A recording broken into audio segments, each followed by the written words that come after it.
नमस्कार. 7च्या बातमीपत्रात मी योगेश कोलते आपलं स्वागत करतो. सुरुवातीला एक नजर ठळक बातम्यांवर.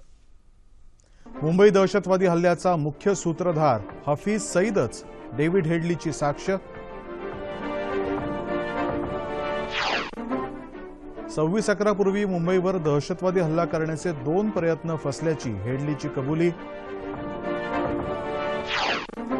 मेक इन इंडिया सप्ताहाच्या माध्यमातून उद्योगांनी महाराष्ट्रात मोठ्या प्रमाणात गुंतवणूक करण्याचं मुख्यमंत्र्यांचं आवाहन. छगन भुजबळ आणि अशोक चव्हाण या नेत्यांविरुद्धची कारवाई द्वेषमूलक भावनेतून होत असल्याचा पृथ्वीराज चव्हाण यांचा भाजपावर आरोप. ज्येष्ठ उर्दू शायर आणि कवी निदा फाजली यांचं मुंबईत निधन. आणि दक्षिण आशियाई क्रीडा स्पर्धेत भारताची घोडदौड कायम. आतापर्यंत 45 सुवर्ण पदकांची कमाई.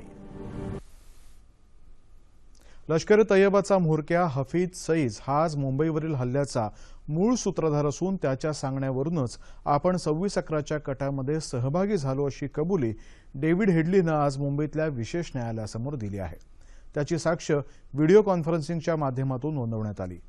हफीज सईदमुळेच आपण लष्कर तैयबामध्ये दाखल झालो, तसंच आपण ISI या पाकिस्तानी गुप्तचर संघटनेच्याही संपर्कात होतो अशी कबुलीही त्यानं दिली आहे. 26 नोव्हेंबर 2008 पूर्वी याच 10 दहशतवाद्यांनी मुंबईवर 2 वेळा हल्ला करण्याचा प्रयत्न केला होता, मात्र तो अयशस्वी ठरला असं हेडलीनं आपल्या साक्षीत म्हटलं आहे.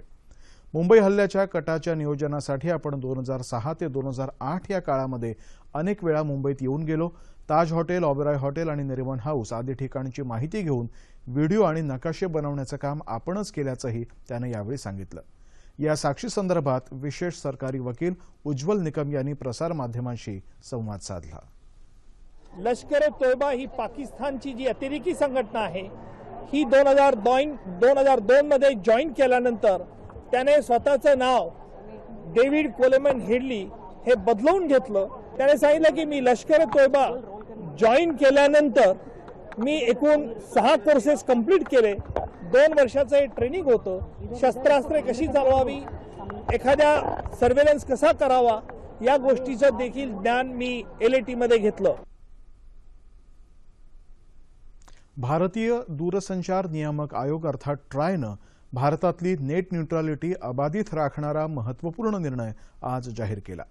इंटरनेटच्या आशय किंवा वापरानुसार सेवा पुरवठादार कंपनी डेटा सर्व्हिस पुरवण्यासाठी मनमानी पद्धतीनं आकारणी करू शकणार नाही.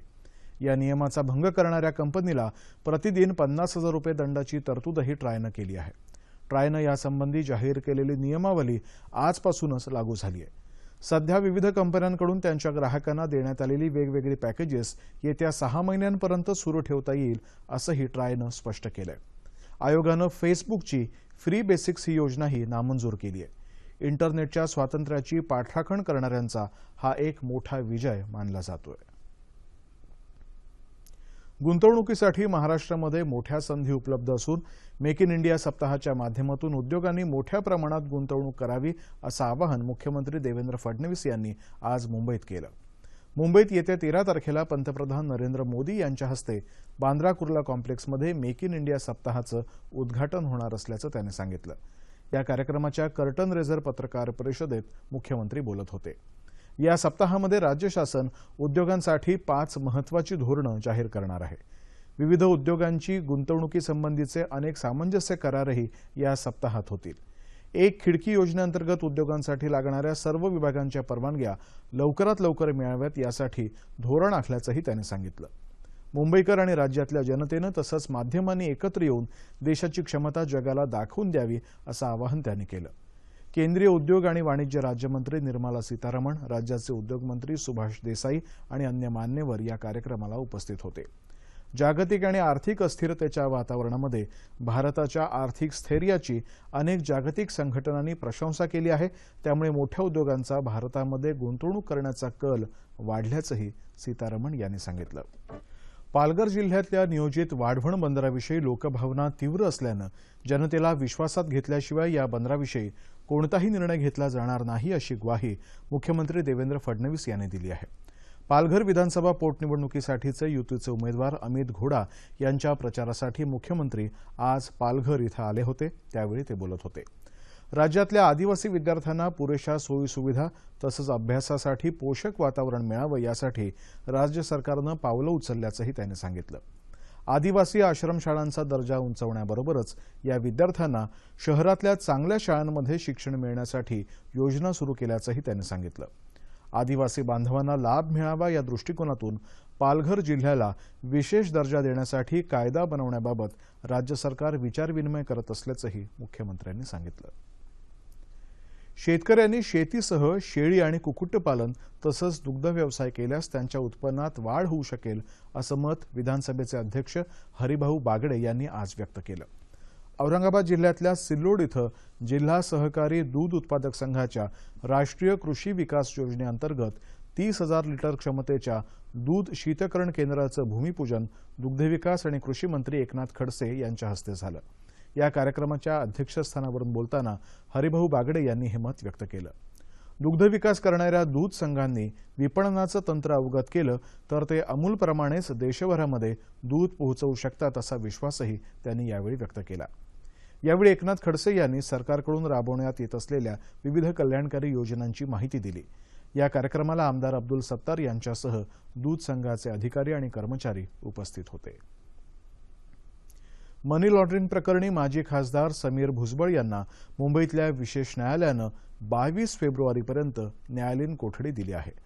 तपासामध्ये समीर सहकार्य करत नाही, अनेक गोष्टी लपवत असल्याचंही सक्तवसुली संचालनालयानं रिमांडसाठीच्या अर्जामध्ये नमूद केलं होतं. सध्या भाजपाची लोकप्रियता कमी झाल्यानं द्वेषभावनेतून छगन भुजबळ आणि अशोक चव्हाण यांच्यावर कारवाई होत आहे असा आरोप माजी मुख्यमंत्री पृथ्वीराज चव्हाण यांनी केला आहे. पंढरपूर इथं आयोजित पत्रकार परिषदेत ते आज बोलत होते. केंद्र सरकारच्या माध्यमातून सीबीआय आणि सक्तवसुली संचालनालयाला हाताशी धरून राज्यातल्या नेत्यांवर कारवाई सुरू आहे असा आरोपही त्यांनी केला. भाजपा सरकार कायद्यामध्ये बदल करून सहकार क्षेत्रामध्ये प्रवेश करण्यासाठी प्रयत्नशील आहे असंही चव्हाण म्हणाले.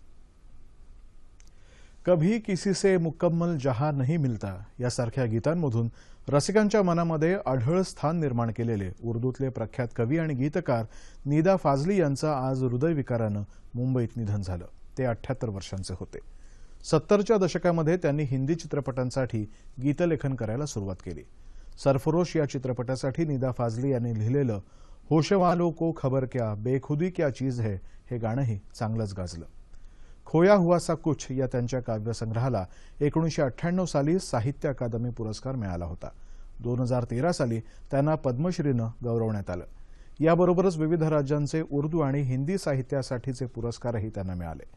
सामाजिक एकोप्यासाठी त्यांनी सातत्यानं केलेल्या लिखाणासाठी त्यांना राष्ट्रीय सद्भावना पुरस्कारानंही सन्मानित करण्यात आलं होतं.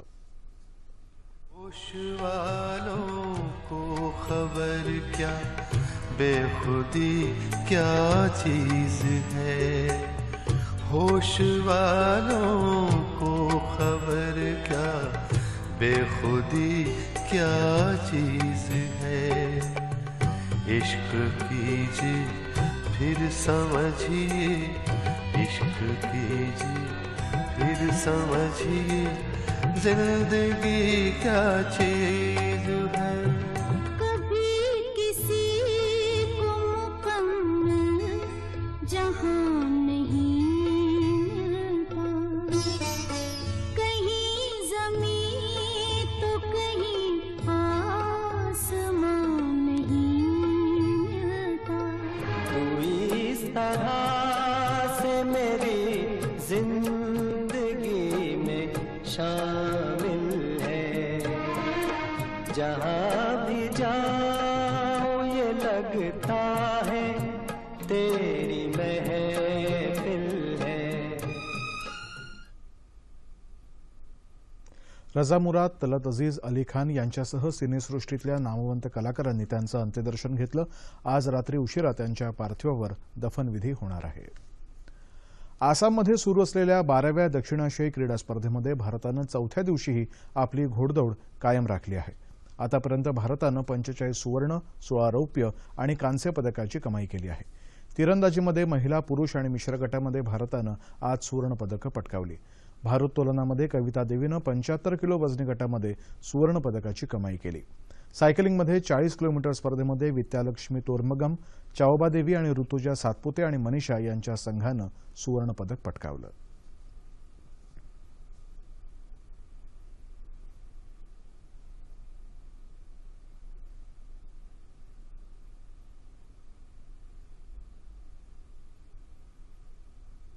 आणि आता बातमी हवामानाची.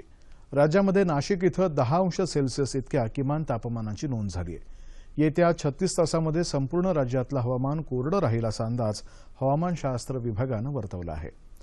आणि आता राज्यातल्या प्रमुख शहरातलं तापमान अंश सेल्सिअसमध्ये. मुंबई कमाल 30 आणि किमान 15 अंश सेल्सिअस, नागपूर 32 आणि 14, पुणे 32 आणि 12, औरंगाबाद 33 आणि 17, नाशिक 31 आणि 10, कोल्हापूर 30 आणि 18, रत्नागिरी 30 आणि 17, सोलापूर 36 आणि 18 आणि अमरावती कमाल 32 आणि किमान 15 अंश सेल्सिअस. शेवटी एक नजर पुन्हा एकदा ठळक बातम्यांवर. मुंबई दहशतवादी हल्ल्याचा मुख्य सूत्रधार हफीज सईदच डेव्हिड हेडलीची साक्ष. 26/11 मुंबईवर दहशतवादी हल्ला करण्याचे 2 प्रयत्न फसल्याची हेडलीची कबुली. मेक इन इंडिया सप्ताहाच्या माध्यमातून उद्योगांनी महाराष्ट्रात मोठ्या प्रमाणात गुंतवणूक करण्याचं मुख्यमंत्र्यांचं आवाहन. छगन भुजबळ आणि अशोक चव्हाण या नेत्यांविरुद्धची कारवाई द्वेषमूलक भावनेतून होत असल्याचा पृथ्वीराज चव्हाण यांचा भाजपावर आरोप. ज्येष्ठ उर्दू शायर आणि कवी निदा फाजली यांचं मुंबईत निधन. आणि दक्षिण आशियाई क्रीडा स्पर्धेत भारताची घोडदौड कायम, आतापर्यंत 45 सुवर्ण पदकांची कमाई. याबरोबरच हे बातमीपत्र संपलं. मुंबईवर झालेल्या 26/11च्या दहशतवादी हल्ल्याचा माफीचा साक्षीदार झालेला पाकिस्तानी दहशतवादी डेव्हिड हेडलीनं आज अमेरिकेतल्या तुरुंगातून व्हिडिओ कॉन्फरन्सिंगच्या माध्यमातून मुंबईतल्या विशेष न्यायालयाला साक्ष दिली. त्याच्या साक्षीमधून हल्ल्याच्या कटाचे महत्त्वाचे धागेदोरे हाती आले आहेत. उर्वरित साक्षीमधूनही आणखीही पुरावे मिळण्याचे संकेत आहेत. याविषयी अधिक चर्चा करण्यासाठी अॅडव्होकेट निलेश पावसकर यांना आज रात्री 9:30च्या बातमीपत्रात निमंत्रित करण्यात आलंय. तेव्हा पुन्हा भेटूया पुढील बातमीपत्रात आपल्या सह्याद्री वाहिनीवर. नमस्कार.